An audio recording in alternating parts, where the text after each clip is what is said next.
levar de vencidas dificuldades naturais em relação a um tema tão sensível para fazer uma exposição com respeito, com carinho, com amor, com inteligência, com simplicidade, a fim de que todos nós possamos, após a nossa reflexão, termos conteúdos e elementos para essas mesmas reflexões e colocarmos em prática. Eu fiz aqui um roteiro exatamente em face de ser um tema muito específico e sugerido pela própria grande amiga e irmã maravilhosa Joana de Ângeles, para que nós pudéssemos, antes de fazermos uma análise propriamente dita, pontual em relação ao tema proposto, que é a mediunidade em família, que muitos podem estar em algum momento assistindo a live gravada, conceituar um pouco, para nós fazermos exatamente, aqueles que não conhecem, né, um contorno de panorâmica do que é a mediunidade, como a mediunidade foi tratada e é tratada até chegar na família e após isso.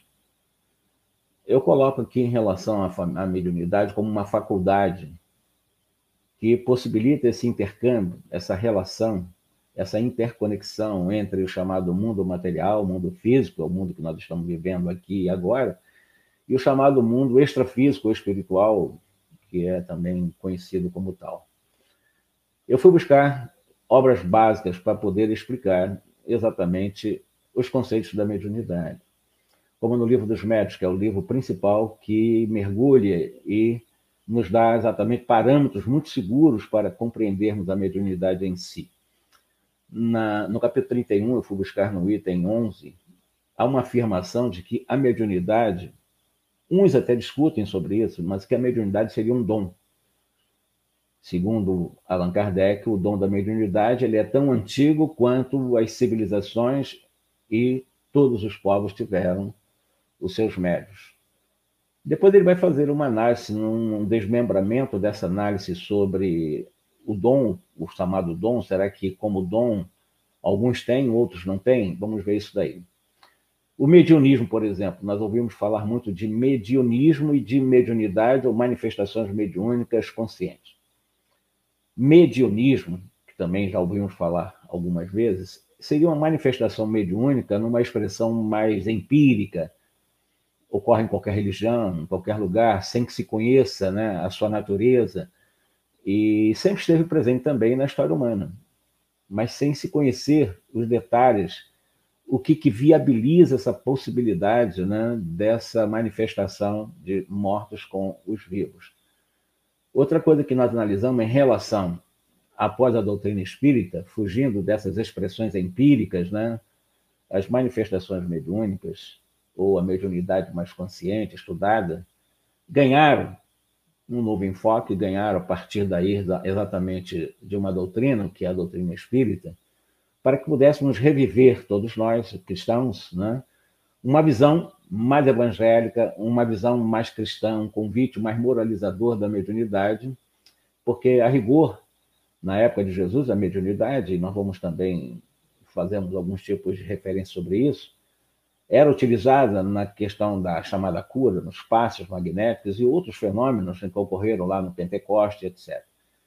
Então, através dos tempos, o que ocorreu? A mediunidade ela foi perdendo exatamente esse viés moralizador, esse viés verdadeiramente com enfoque de um convite para a transformação moral. O Espiritismo, a nossa querida e amada doutrina espírita, tornou, no século XVIII, no século XIX, melhor dizendo, a mediunidade exatamente como um fenômeno destituído de qualquer ranço místico ou de misticismo, ou alguma coisa que venha lembrar o sobrenatural, aquilo que está além da natureza. Voltando ao Livro dos Médiuns, lá no capítulo 19, há uma afirmação em que esse intercâmbio entre vivos e mortos, ou seja, o intercâmbio mediúnico, ocorre exatamente porque nós pensamos, e é através do pensamento que se estabelece uma ligação mental, né? A partir daí, essa ligação entre chamado encarnado e desencarnado se dá esse intercâmbio. Disse, por exemplo, no livro escrito também por Allan Kardec, a Gênesis, capítulo 19, no item 17, que o pensamento do médium, tanto quanto o pensamento do próprio desencarnado, do morto, vamos dizer assim, né, agem em reciprocidade, eles vão agindo em campos energéticos em reciprocidade. O pensamento, já que a mediunidade é profundamente transmissões de pensamento, o pensamento se transmite de espírito a espírito pela mesma via dupla, né, de lá para cá e de cá para lá, segundo seja as suas características, a sua densidade, se seja um pensamento bom, um pensamento de revolta, um pensamento ruim, um pensamento melhor, de amor, enfim. Se for um pensamento bom, evidentemente são energias depuradas, construídas. Se forem pensamentos ruins, são energias tóxicas que vão ser produzidas. Então, para entendermos a mediunidade, nós precisamos refletir sobre a questão do pensamento. Nós pensamos, nós sentimos, e nós precisamos trabalhar a nossa vontade para coordenar pensamento que vai levar ao sentimento que me leva às emoções. As emoções são manifestações profundamente sensitivas. A emoção já ela é muito mais quase fisiológica. O sentimento deságua na emoção, e a emoção já é fisiológica, né? Voltando a Allan Kardec, Livro dos Médiuns, capítulo 20, quando ele diz que os médiuns, ou qualquer médium, exerce sobre o espírito comunicante uma espécie de atração e, às vezes, até uma espécie de repulsão, conforme o grau de afinidade, de sintonia ou de repulsa entre ambos. Então, vejo na análise de Allan Kardec, em que chegamos à conclusão que os chamados bons espíritos têm afinidade com os chamados bons médiuns e os maus com os maus médiuns, por questão de sintonia, sabendo que mediunidade é transmissão de pensamento, é uma troca de energia de mão dupla, né? Os espíritos, eles se comunicam repetindo a questão do pensamento, sentimento e vontade, mas os espíritos, quando se comunicam, em qualquer grau que ele esteja, pelo pensamento, não necessariamente pela palavra, porque as pessoas acham que pela psicofonia o espírito é que está falando, não é. O espírito, em qualquer grau de estado psicológico que ele esteja, ele está transmitindo a sua sensação, sua emoção, seu pensamento. E é captado pelo médium nas condições em que o médium pode, na sua aptidão, fazê-lo. Mas o espírito não fala. Quem fala, evidentemente, é um médium. O espírito apenas projeta, por um processo de transmissão telepática, o pensamento. Porque o espírito em si não fala. Ele está transmitindo as suas emoções, seus sentimentos, aquilo que ele traz dentro dele. Então, em face dessa sintonia que se estabelece, exatamente as questões de intenções, de ideia, imagens que o espírito vai emitindo nessa ligação com o médium, e o médium vai captando de acordo, como eu repito, a sua capacidade mediúnica, a sua aptidão. Nessa ligação mental, ainda nos explica Allan Kardec, há um halo energético extremamente importante para o fenômeno ocorrer. Na realidade, esse campo energético chama-se perispírito. Allan Kardec deu o nome de perispírito, que é exatamente um elo que mantém conectado espírito com corpo. E o perispírito apresenta essa função muito, mas muito importante, pois é ele, esse elo energético entre a realidade metafísica e a realidade física, ou seja, a realidade do espírito e daqueles que estão na matéria. Ainda o nosso mestre Allan Kardec, no Livro dos Médiuns, lá na segunda parte, no capítulo 14, item 159, aí que ele vai desmembrar um pouquinho mais a questão dele. Ele consolida, num primeiro momento, uma concepção da capacidade de comunicação entre os dois planos, o físico e o espiritual, como uma aptidão pertencente a todos os seres humanos. Então, já é uma afirmação categórica em algum momento na questão que nós citamos. Kardec diz, então, que todos nós temos, em maior ou menor grau, esse conceito de mediunidade, todos, então, teríamos. Então, o conceito de mediunidade como uma faculdade abrangente e restrita, como um dom específico dos ungidos, está fora. Isso que ele quis dizer. Está presente em todos, não em alguns que acham que, por serem médios, são os privilegiados e ungidos. Então, ele faz essa afirmação que toda pessoa que sente a influência dos espíritos em qualquer grau de intensidade é média. E essa faculdade, portanto, inerente a todos os homens. Por isso que não constitui um privilégio para aqueles que se acham ungidos, porque vê espírito, porque ouve espírito, porque psicografa, porque vê, enfim. É uma colocação. Depois ele faz uma outra, não é uma, ele faz um adendo para que nós pudéssemos entender melhor a mediunidade estudada por Allan Kardec, não que todos tenham a faculdade embrionária. Qualquer ser humano, em seu ponto de vista embrionário, possui a mediunidade. Mas são raras as pessoas que não possuem, né, esse estado embrionário, mas pode-se dizer que se você sente mais ou menos a presença espiritual, alguma coisa além do mundo físico, mais ou menos você pode dizer que é um médium. Agora, a confirmação de que todas as pessoas são passíveis de serem influenciadas pelos espíritos também se encontra por Allan Kardec no Livro dos Espíritos. Vocês vão buscar lá a questão 1, ou melhor, 459, 459. O Allan Kardec, quando eu falei em relação a pensamentos, e isso é importante, analisando a questão da mediunidade, o Kardec chegou a indagar se os nossos pensamentos e as nossas ações são influenciadas pelos espíritos. E os espíritos responderam naquele momento, Allan Kardec, em que a influência é muito maior do que nós supomos. Porque muito frequentemente são os espíritos que nos dirigem. Então, vejam a importância do pensamento no campo da mediunidade. Questão 459 explica muito bem, dizendo que quase que frequentemente são eles que nos, de alguma forma, têm um certo relativo controle. E é preciso nós termos cuidado, porque é o controle do mal, o controle do bem, um controle benéfico e um controle tóxico. Aí vai ver, é questão de escolha de vida, o meu comportamento, já que todos têm mais ou menos, em maior ou menor grau, a mediunidade.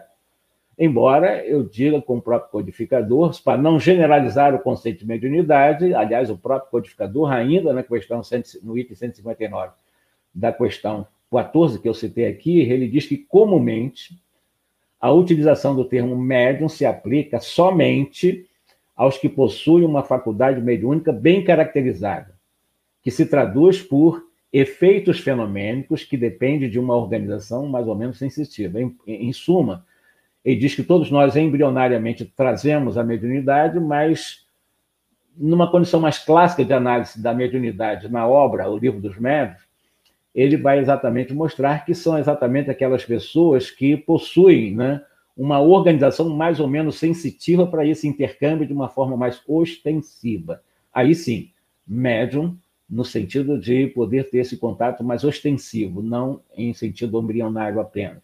Ele já tem a faculdade muito claramente para todos, visível, digamos assim. Destaque-se que Kardec coloca a mediunidade como uma faculdade desvinculada da necessidade, por exemplo. Para eu ter mediunidade, eu preciso estar vinculado a alguma religião, a uma fé religiosa? Não. Ela está relacionada a uma condição, uma estrutura, uma composição orgânica. Por quê? Porque a mediunidade trabalha muito com as energias elétricas ou eletrônicas ou eletromagnéticas que nós produzimos pelos neurônios, pelo sistema nervoso central, pelas nossas glândulas, porque, na realidade, o nosso corpo é uma verdadeira usina transceptora, ou seja, tanto recebe como capta energias eletromagnéticas. Então, a condição orgânica é fundamental para o exercício da mediunidade, para a própria mediunidade. Então, o corpo influencia muito para a questão da mediunidade. E é uma faculdade neutra em si. A pessoa possui ou não possui a mediunidade, digamos, ostensiva. Ela é neutra em si, como a visão também é neutra em si.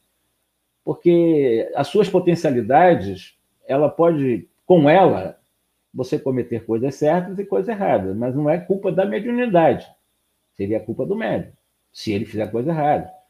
Ou o mérito dele se ele escolher as coisas boas. Então, a mediunidade em si, ela é neutra. A visão é neutra. Os meus olhos veem, aqueles que enxergam, evidentemente, dizer que os meus olhos são maus, os meus olhos são bons. Depende daquilo que eu utilizo da minha visão. Se eu uso a minha visão de forma consciente, inteligente, amorosa, disciplinada, os meus olhos, a minha visão, ótimo. Mas se eu uso a minha visão para o mal, evidentemente é uma questão de escolha. Mas a visão em si, a capacidade de visualizar, de enxergar, não é mal nem ruim, é neutra. Vai depender de quem está utilizando ela, né? Outra coisa que nós analisamos aqui é demais, se o poder de comunicar com os espíritos só fosse dado aos que forem mais dignos, ou seja, mais bonzinhos, mais moralizados. Aí o Kardec pergunta, quem é que ousaria pretender dizer que eu sou o mais digno para ser médium? Ou seja, será que realmente eu tenho mais capacidade? Onde é que estaria o limite da dignidade, da indignidade, tendo como parâmetro a minha dignidade? A mediunidade é dada sem distinção nenhuma. Aliás, exatamente por causa disso que os espíritos se valem ou possam levar à luz de todas as camadas, considerando camadas morais também, né?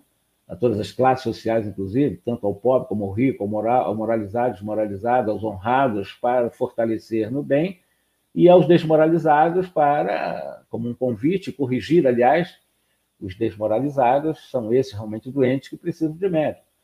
Então, a mediunidade ela pode estar presente em espíritos muito elevados, tanto quanto pode estar presente em espíritos desmoralizados. E exatamente nesses desmoralizados que a própria mediunidade pode se transformar numa ferramenta muito importante para a sua transformação. Porque Jesus não veio para os bons, Jesus veio para os doentes.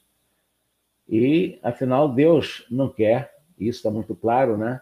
Que a morte do pecador, como se diz, não é do pecado. Logo, Deus não privaria de socorro ao que comete erros, mesmo que com a mediunidade, ele vai socorrer. Outra coisa importante para nós analisarmos aqui é que o chamado bom médium, né, o médium bom, de qualquer maneira, né, ele nem sempre é aquele que tem facilidade de intercambiar-se com o mundo espiritual. Nem sempre ele tem facilidade de comunicação com o mundo espiritual. Na realidade, o bom médium é aquele que é mais simpático, entra em sintonia mais rápida, né, com os bons espíritos. E se você entra em sintonia mais rápido com os bons espíritos e é assistido por eles, evidentemente podemos dizer que você é um bom médium, independentemente de você ter a chamada mediunidade ostensiva, mas você tem a mais importante de todas, que é o comportamento, que é a vivência, que é o exemplo, que é a referência que você se torna para as pessoas. Há detalhes, filigranas, há nuances desafiadores na mediunidade, por exemplo, na família, que é o tema que nós vamos começar a estudar com a Joana de Anjos. Quando a mediunidade está no grupo familiar, está no ambiente doméstico, evidentemente, nós temos que levar em conta alguns fatores extremamente importantes, reencarnacionistas que somos. Por exemplo, exatamente no grupo familiar que se encontram espíritos para, no mundo de expiação e de prova como o nosso, estar em processo de reparação dos erros do passado. É natural.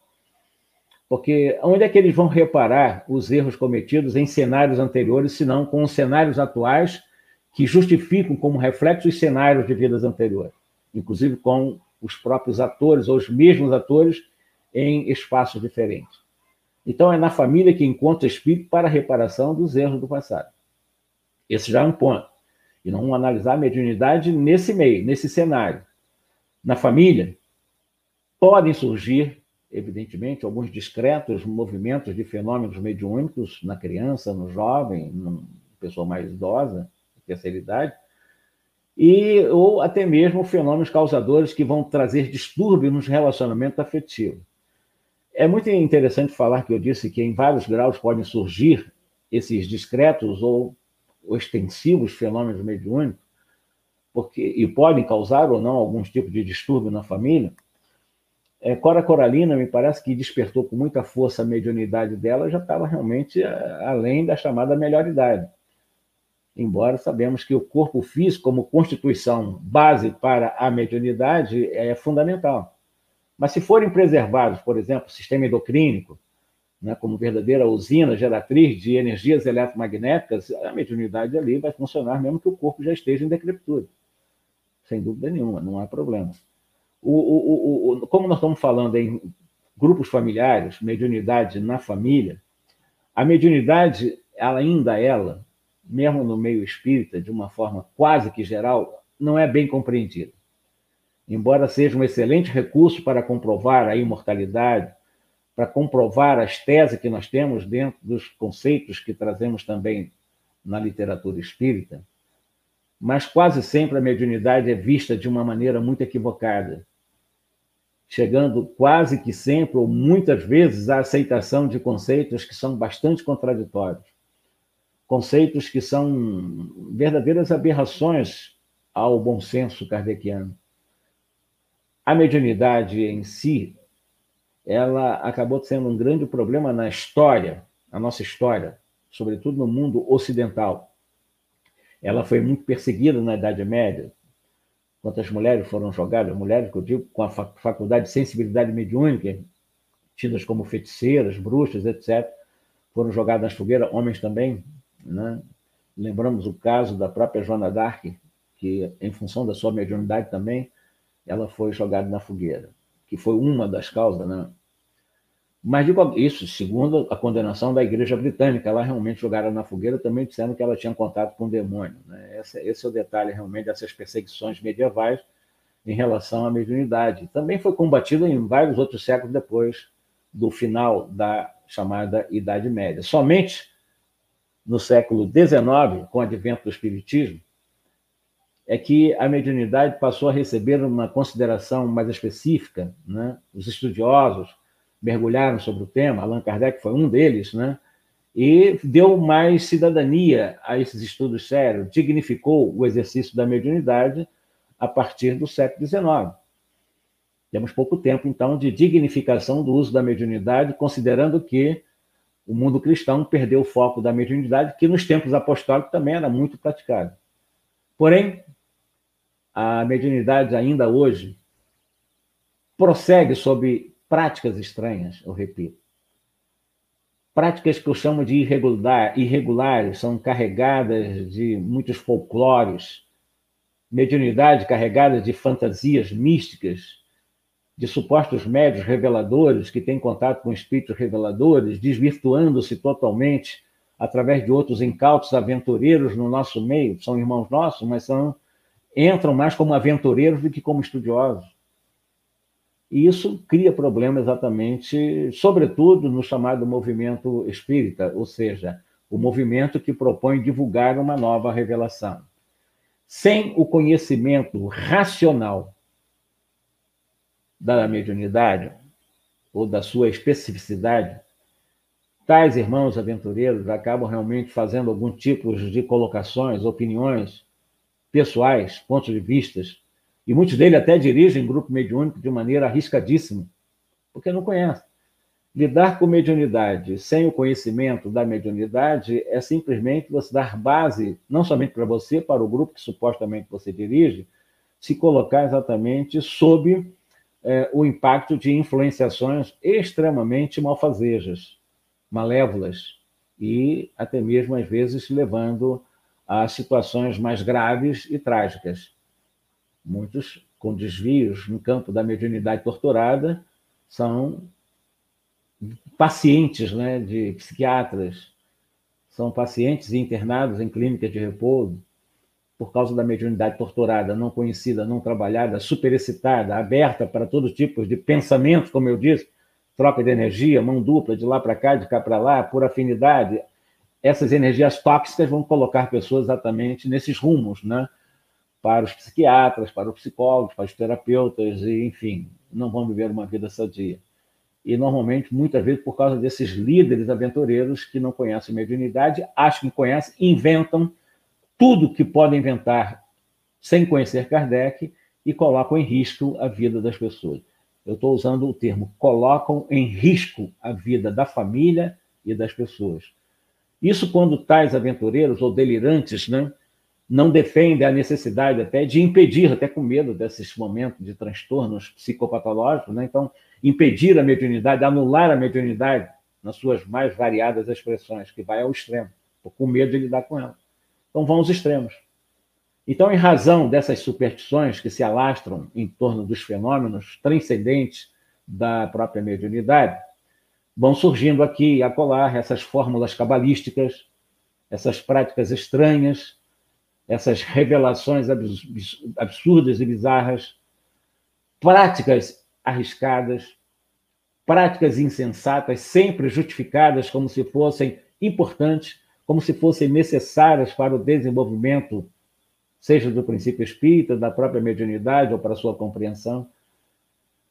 Lidar com mediunidade, repito, 1 milhão de vezes. Precisamos conhecer Allan Kardec, precisamos conhecer as obras complementares, precisamos conhecer as obras sérias, para que possamos lidar com ela, porque lidar com uma prática que pode ser arriscada, insensata, e que muitas vezes justificadas como se fossem necessárias para o fortalecimento do espiritismo, é um ledo engano. O espiritismo já é uma doutrina consolidada, uma doutrina com suas informações, que por essas informações nos convidam à formação, ou seja, à apropriação da informação, para que nós possamos nos transformar e ajudar também a transformar a sociedade. Esse é o objetivo do espiritismo, e não para ficar realmente como escolas de verdadeiros iludidos, achando que a mediunidade é a chave para resolver os seus problemas de conflitos pessoais e familiares. Não é. Em verdade, a mediunidade surge em qualquer período da existência humana, repetindo o que eu falei ainda há pouco. Ela pode surgir na mediunidade, na infância? Pode. Surgir na adolescência é muito comum. Na época de Kardec, sobretudo, acontecia isso. Na maioridade ou na própria velhice, e isso vai produzindo, sobretudo quando ela é ostensiva, muito claro isso, elas vão criando alguns ruídos, né? Algumas inquietações. Por isso, a necessidade do estudo. Por isso, a necessidade de uma orientação boa, balizada, né, nas obras de Allan Kardec. Para mim, a única doutrina que estuda a mediunidade com seriedade na Terra, na história humana, é o Espiritismo. Eu não conheço outro que estuda a mediunidade de uma forma tão clara, tão simples, tão profunda como o Espiritismo. Então, voltando à questão da infância, a mediunidade em família, na infância, invariavelmente, quando surge a mediunidade na criança, quase sempre, não é uma regra, mas é quase sempre tumultuosa. Até porque a criança em si, nesse momento do espírito reencarnado, o que acontece? Ela não sabe discernir, ela não tem discernimento entre o que é uma realidade concreta, objetiva, e o que seria uma ocorrência mais de dimensão fora da Terra, subjetiva ou espiritual. A criança não tem capacidade de discernir, ela confunde-se e vai provocando, normalmente, penosas situações na família. E a criança se torna arredia, rebelde, violenta, doente, deprimida, e, enfim, 1000 situações que acabam trazendo situações penosas por causa da mediunidade na criança, podendo produzir esses momentos agradáveis que podem também desestruturar a vida no lar.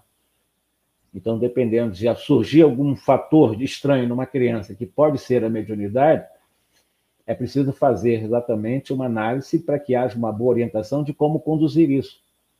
Como conduzir, não no sentido de ela trabalhar a mediunidade, é de neutralizar por um período que ela fique totalmente aberta a todas essas influências em que poderá trazer esses distúrbios e a desestruturação da própria família a partir da mediunidade na própria criança.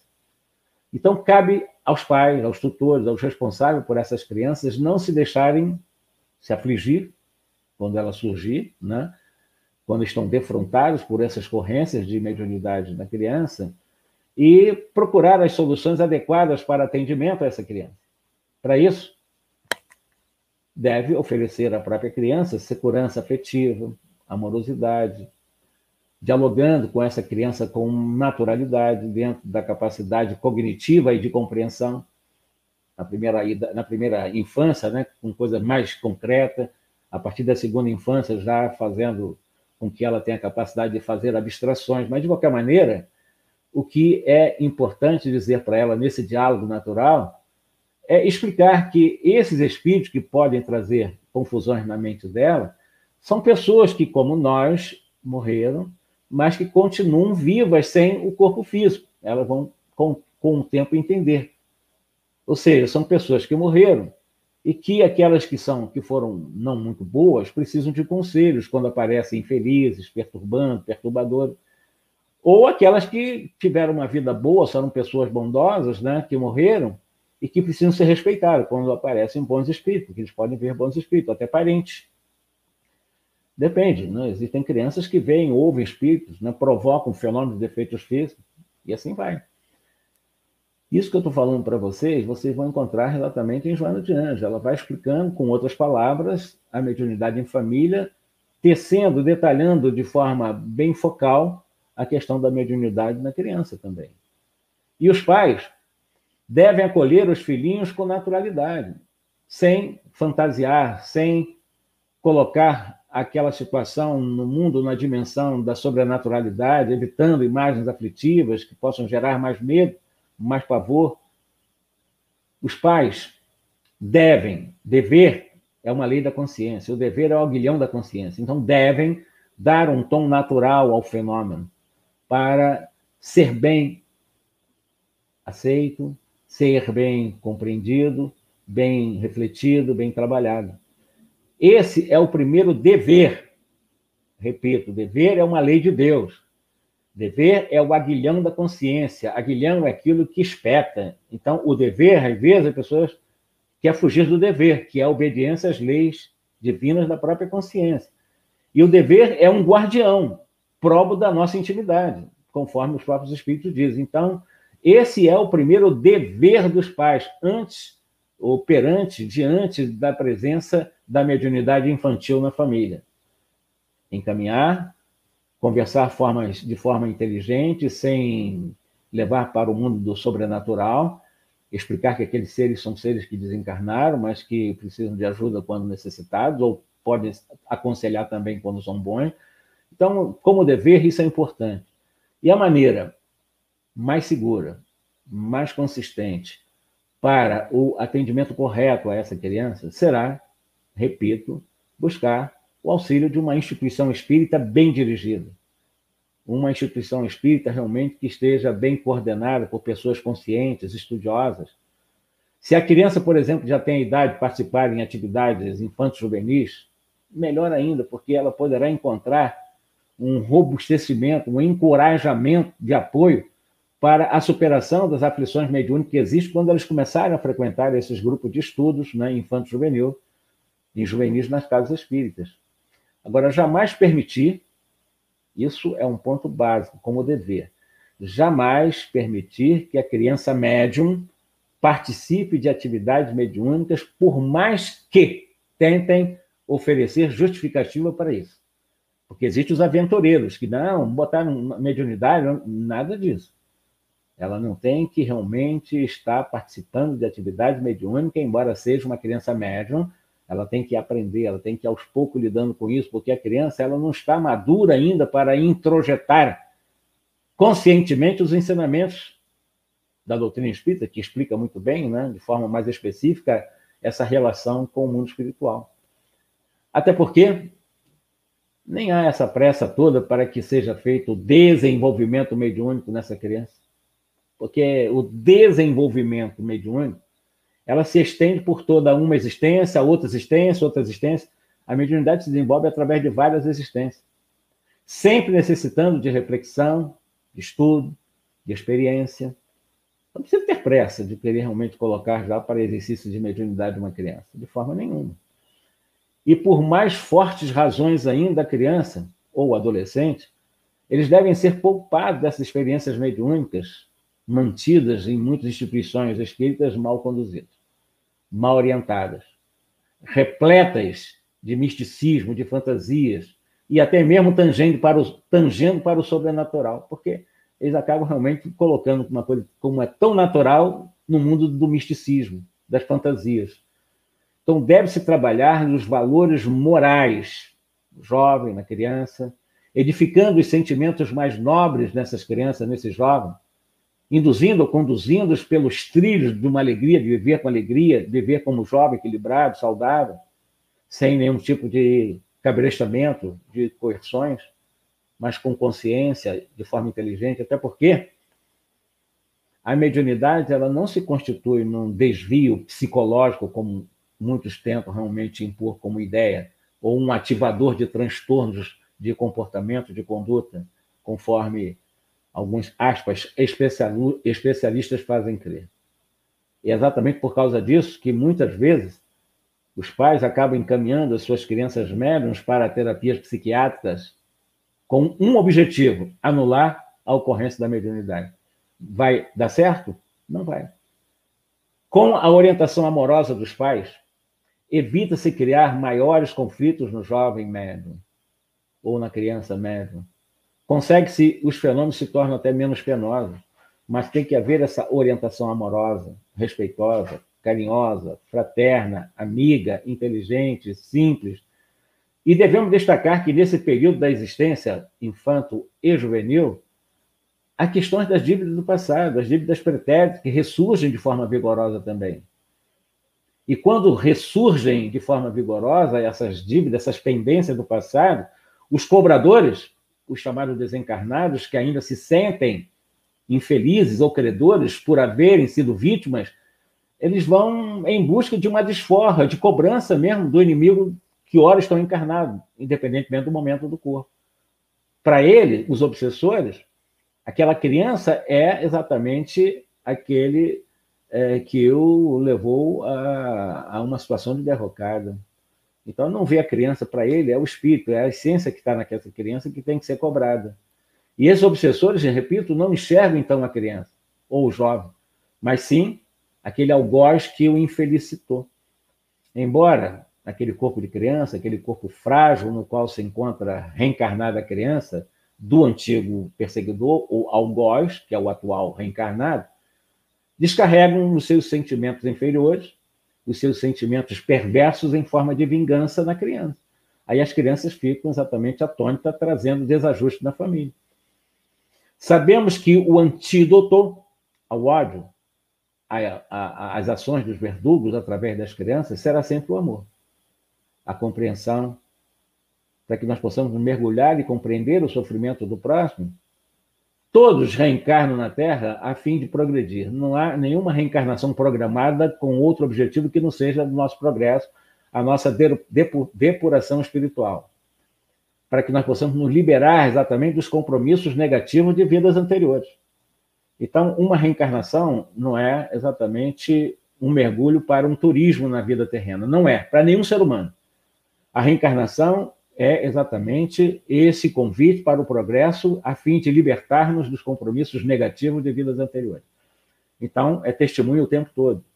Não adianta. Quem reencarna e não tem as dificuldades naturais, os desafios naturais para a depuração, ela não vai viver de uma forma, digamos assim, proativa. Vamos dizer assim, vai ter que reencarnar novamente, porque o mundo de expiação e prova é um mundo desafiador. Estabelecendo novos roteiros de equilíbrio, de forma que na Terra, como um verdadeiro educandário, possamos encontrar e ampliar uma visão correta em torno do que é viver, do que é amar, auto-amor, auto-respeito, auto-acolhimento, autovalorização, nos conhecer bastante, como Jesus já nos ensinou há 2000 anos, né? Para nós podermos amar o outro, precisamos aprender a nos amar. Para podermos amar o meu obsessor, eu preciso me amar primeiro. Isso é óbvio. Amar o outro como devemos nos amar foi Jesus que nos ensinou como o maior dos mandamentos, que é o primeiro é amar a Deus. Então, eu preciso desenvolver esse auto-amor.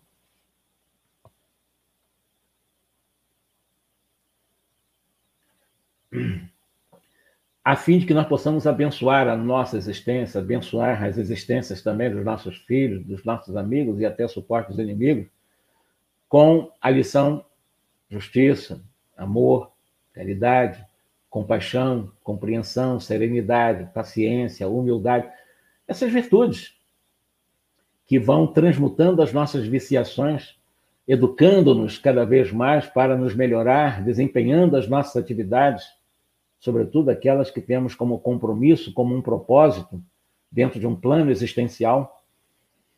A faculdade mediúnica, voltando a ela, portanto, no período infantil, é portadora de um altíssimo grau de significação no contexto de nova realidade do mundo de hoje, considerando o progresso ou do restabelecimento da paz de todos os infratores, é importante também dizer isso, que pela mediunidade eu vou quitando também os débitos anteriores. Situações essas que possibilitarão a qualquer um de nós a libertação daqueles fenômenos mais ostensivos, mantendo um processo de percepção natural sem os transtornos e aflições. Ou seja, quando temos consciência da mediunidade, a mediunidade acaba realmente, ao contrário de me trazer transtorno, me traz tranquilidade. pela experiência, a experiência que vão ficando impressas no meu subconsciente. Isso vão trabalhando em mim uma compreensão, uma certeza da imortalidade. E vai ensejando a cada um de nós, as crianças, o jovem, o velho, enfim, um crescimento interior, um crescimento íntimo em relação aos deveres para conosco, ao amor, né? E com o próximo e com Deus.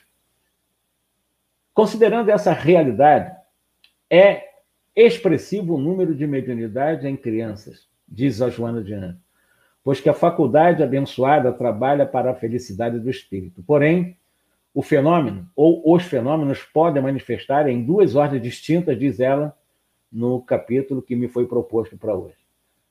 Aquele que são perturbadores, que a mediunidade prova, e aqueles outros fenômenos naturais que não geram desequilíbrio, quando não produzem distúrbio na conduta da criança, é que a sua natureza e a sua constituição proporcionam esse equilíbrio. Essas crianças, por exemplo, quando estão com uma constituição em proporções adequadas para não manter nenhum tipo de distúrbio, elas veem espírito de forma natural, ouvem espírito de forma natural, produzem efeitos físicos de forma natural. Tudo isso lhes parece perfeitamente natural. Não se perturba e nem perturba ninguém, mas é um estágio a ser alcançado. Na maioria esmagadora das vezes, não é assim que acontece. Então, se a mediunidade estar diante ou presente a crianças nessas condições, não causa qualquer problema. Cabe, então, aos familiares adultos a compreensão desse fenômeno e a sua consequente orientação, porque a criança tem que ser orientada, embora não cause perturbação para ela, mas ela não tem capacidade cognitiva para ter ou fazer discernimento do que é uma coisa objetiva e do que é uma coisa mais espiritual. Diante de fenômenos mediúnicos no lar, especialmente na infância, somente o conhecimento do espiritismo, repito, pode oferecer roteiro de segurança, pode oferecer roteiros que dê uma boa orientação para o bom desempenho dessa faculdade. Restam-nos alguns poucos minutos. Eu daria por encerrada a minha fala, pelo qual eu agradeço a oportunidade, e deixa eu só um minutinho, deixa o André, que orientação dar aos jovens para lidar com a mediunidade conturbada pelo próprio... Me perdoe, estou só lendo aqui nos comentários. Que orientação dar aos jovens para lidar com a mediunidade conturbada pelo próprio período de adolescência? Outra pergunta que ele faz, qual o papel da casa espírita perante aqueles que a procuram com as perturbações da mediunidade? Eu acredito que eu tenha respondido essas duas questões, considerando que uma casa espírita, evidentemente, deve lidar com o processo de, sobretudo, propor, além do evangelho, aquelas informações que dêem uma base moral. O jovem pode levar uma vida sadia com as informações e, no momento apropriado, poder realmente trabalhar a sua mediunidade, mas no momento apropriado, jamais encaminhamento para as participações em trabalhos mediúnicos de crianças e jovens também não amadurecidos, né? Que alguém poderia dizer, mas Allan Kardec, André, trabalhou com jovens. A gente tem na história exatamente que Ruth Celine Jafé era uma donzela, uma jovem, se não me engano, 16 anos. As irmãs Júlia e Caroline Baudin, me parece, pela ordem cronológica, uma tinha 16 ou tinha 17 anos, que era filha do casal Baudin, e que ajudou em mais de 80% do Livro dos Espíritos. Também com a Aline Carlotti, era uma jovem também na época de Allan Kardec, Hermance Dufour tinha 16 anos.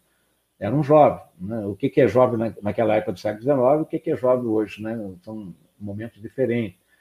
Mas, de qualquer maneira, a orientação ao jovem, no meu modo de pensar, seria trabalhar exatamente com os estudos do Evangelho, estudo das obras moralizadoras, os trabalhos que a gente fala, né, naquelas escalas, né, de primeira, como é que se dá o nome lá? Do DIG, né? Aqueles trabalhos do DIG e tal. Na minha época era DIG, chamava de DIG, né?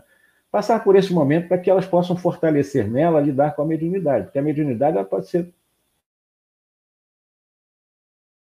se ela não tiver uma boa orientação, e somente o espiritismo é exatamente a doutrina capaz de dar uma boa orientação às famílias que estão vivendo a questão da mediunidade com jovens, a mediunidade com crianças, como nós lemos aqui com Joana de Ângeles. A melhor orientação é exatamente o estudo, né? É conhecer, ir conhecendo, porque pela informação nós vamos nos apropriando da informação pela formação, que é o sentimento, e a partir daí, que leva mais tempo, o processo de transformação, que é o comportamento. Mas é mais ou menos por aí, meu irmão. Que Jesus nos abençoe e que nós possamos realmente fazer com que a mediunidade seja um ponto de referência de contato e consagração da imortalidade, nunca o contrário, fazer com que a mediunidade seja ponto de referência de desequilíbrio de pessoas e famílias, desajustando uma vida inteira em um projeto reencarnatório, cujo propósito é desenvolvermos virtudes e não viciações, né? Porque a mediunidade desequilibrada, ela leva a vícios também, né? Vícios, seja da mediunidade, e outros tipos de vícios, né? Que é troca de energias mentais. Se você entra em contato e terceiriza a sua vontade para a vontade de espíritos tóxicos, você vai ficar intoxicado. Que Jesus nos abençoe, um bom dia para todos e que nós possamos realmente ter um excelente domingo. Muita paz.